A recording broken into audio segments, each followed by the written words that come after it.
the dynamic of who these teams are and how dominant these teams have been so far. I see Penn State coming into the picture. Now, I say that because I remember, I don't know much on it, but I do remember before the scandal with the assistant to Joe Paterno, which led to Joe Paterno getting fired and, him passing recently, so rest in peace to that and for his family. But they were really becoming a great team before this happened. And it took them out of all kind of bowl and playoff pictures. And I feel like even now, them being ranked number 4, I feel like they have something to prove. I feel they did really well last year too. Right. That's why I was telling you about that matchup they had with USC. Yeah. A lot of people felt Penn State should have been in the playoff because they actually won their league. They won the Big Ten last year, and Ohio State still made it. Ohio State is in the Big Ten with them, and they beat Ohio State. Yeah. But Ohio State still went to the playoffs over them. Were they still in their little suspension thing, or were they out? No, they were out of that, and they could have went, but they got snubbed on that. A lot of people felt Penn State was like, "Hey, we felt like we should have been there. We beat Ohio State. This is the year." Yeah, they could. And my number 4 is going to be Michigan. My number 4 is Michigan. So your 4 again is. My number 4 is Alabama, Ohio State, Michigan, and Penn State. The only problem I have with that prediction, and I know you're just getting into college football, so it's pretty good. Like I like those picks, and you were able to say why you picked them. Only problem I don't think I disagree with is Michigan. Because Ohio State and Michigan is going to have to play each other. Okay. And that's always going to decide who's going to go. Oh, okay. Because they're like in the same conference. So it's kind of like whoever wins that matchup is going to So that can't happen, really. I'm not saying it can't unless Michigan is that, in strong consideration. That's their only loss of the year. And you got some other teams that have fallen through the ranks to possibly get there. But I would love to see a Michigan, Ohio State in the playoffs and have a potential chance to see Michigan versus Ohio State in a national championship game. That would be huge. But I mean, those are your picks, so it could happen. Never say never. For me, let me jot your picks down so I can always bring it back up. Got Alabama. You said Bama, Ohio State, Michigan, and Penn State. Oh, also too, yeah, all 3 of those teams are in the same. So dang, I really just picked the whole conference. Yeah, you picked the whole Big Ten and Bama. Okay, but I mean, who's to say what could happen? But a lot of those teams are going to play each other and eliminate each other. But this is my playoff prediction. Okay, I think that Bama's going to be there just because, again, as you said, the coaching structure with Nick Saban. I just feel like, they have a sour taste in their mouth from losing that game to Clemson last year. Right. They were right on the brink of winning another national championship, and that was actually Nick Saban's first loss ever in a national championship game. So I really do they want to redeem themselves to recertify their dominance. I think Ohio State will be there. I think they're going to beat Michigan again this year to eliminate Michigan from being there. I think they beat Penn State this year too to knock Penn State's chances of going. I think Ohio State will be there. I'm going to go on a limb. I'm not really confident on this pick, but I honestly believe that you're the champion until someone dethrones you. So I think Clemson is going to be there. Okay. They have lost a lot with Deshaun Watson and some of the key players from their national championship team last year. But I like their coach Dabo Swinney. He just makes me like him. Even though I'm not a Clemson fan, he just makes you like, how can you hate that guy? Yeah, he's a great coach. He's a great coach. He's good with his team. He I just love the atmosphere. He dances with them. He calls himself dabbing and everything with them and stuff. So he has fun with them, and he has a really good culture going on there. And he's won some big games over the last few years. I'm glad he got that championship last year. So I see Clemson back in there. And I'm going to say, even though USC's not, they're my replacement for Florida State because I thought Florida State would be there too. Right. But then again, if Florida State would have made it, they're going to have to play Clemson, so they probably would eliminate each other. But, now that Florida State is out with Francois being out, I'm going to throw USC in there. I think USC will lose this week to Stanford, and then I think after they lose this matchup to Stanford, they'll win the rest of their games. They'll have a strong finish to the season. They'll get in there with one loss, and then that'll round out the my college football playoff prediction is Alabama, Ohio State, Clemson, and USC is going to be the new team in there this year. Okay.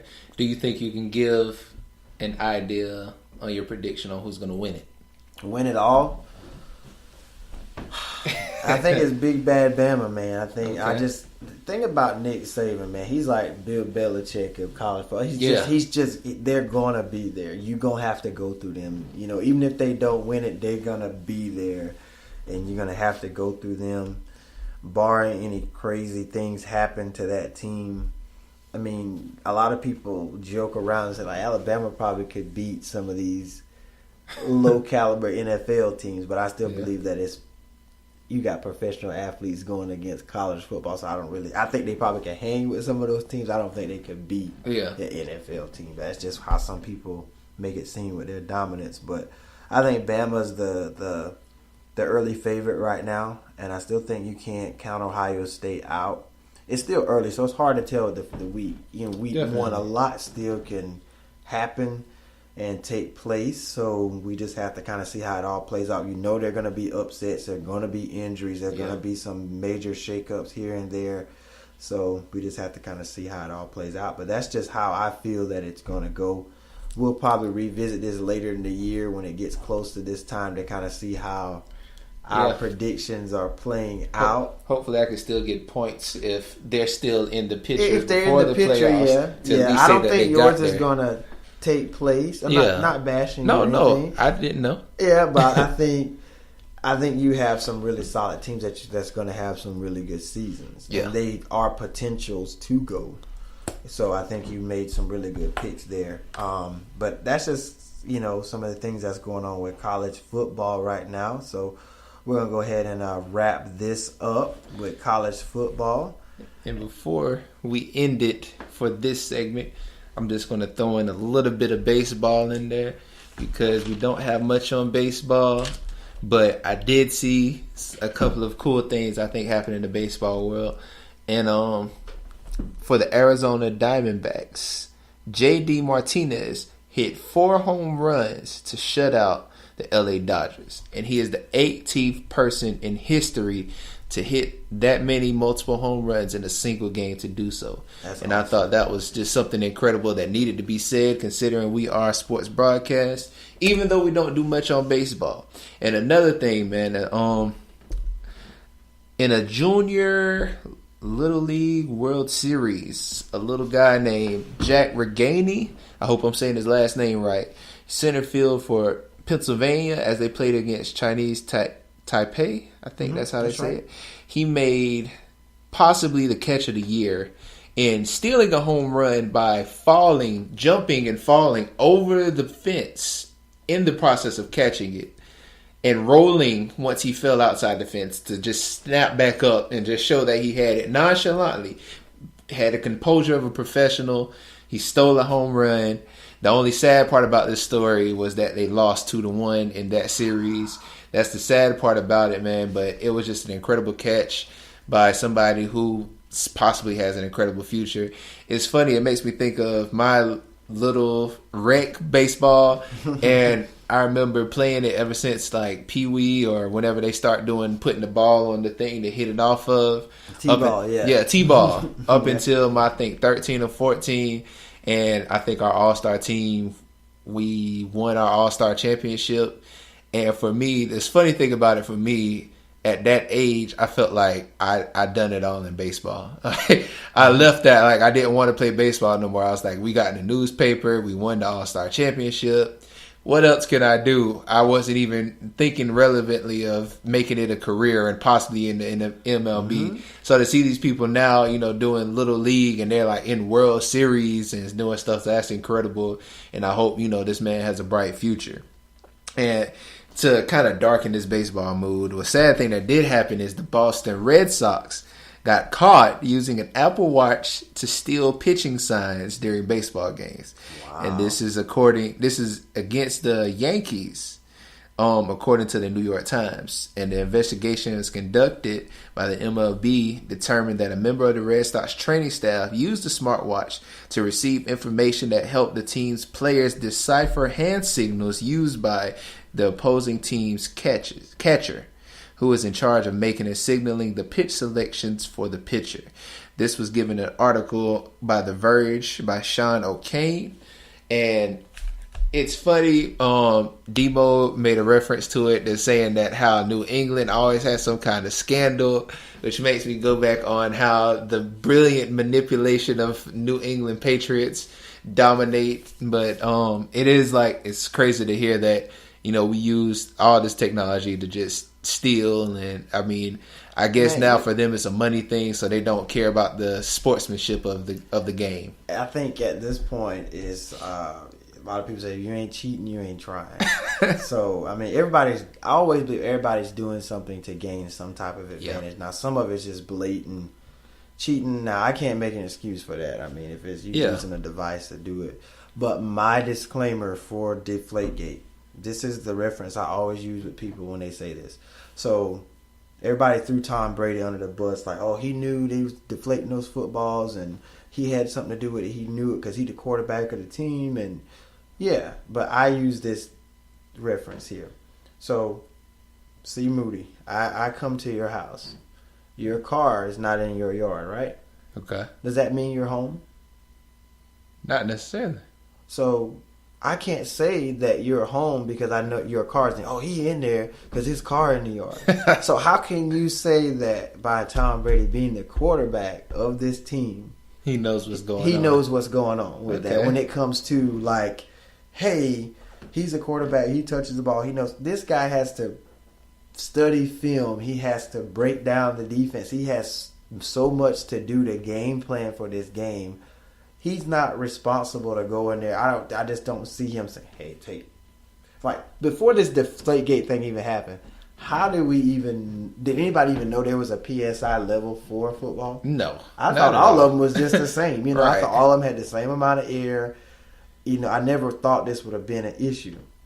But if it was and they're cheating, it's a smart way to cheat. But, I mean, no one probably would have ever thought of it. But my thing is, people are always doing something to gain an advantage. But just because, like, with the whole Deflategate thing, the Spygate, I gave that to him. That was just cheating. It's kind of like what Boston did with the Apple Watch. You taping what other people are doing as a Patriots fan, that's cheating. Definitely.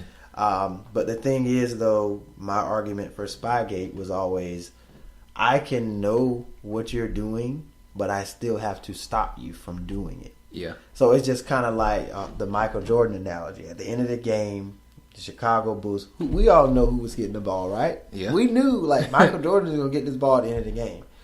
What are we going to do to stop him? So I can still know what you're doing, but I still have to go out there and physically make the play, make the stop. Right. To stop. It maybe give me a better advantage to say, hey, I know what you're doing. I have an idea of what you're doing. Maybe we can game plan to stop you on that, but I still got to go out there and actually do it. So I agree with what you're saying on that standpoint, given that analysis. Mm-hmm. But do you think, I don't know how drastic the PSI level was for the ball, but do you think him being the quarterback, if he recognized the difference, or could he have recognized the difference? And if he did, wouldn't it have made a better thing for him to acknowledge it by saying, hey guys, something's wrong with the ball? I think he should have acknowledged it. I mean, I just feel like, but if you know that you didn't do it, like, I don't feel like I have to take ownership for something that I know I didn't do. And a lot of people say, well, he destroyed his phone and he was hiding something. But I mean, these people can buy a new phone every day if they want to. And he said he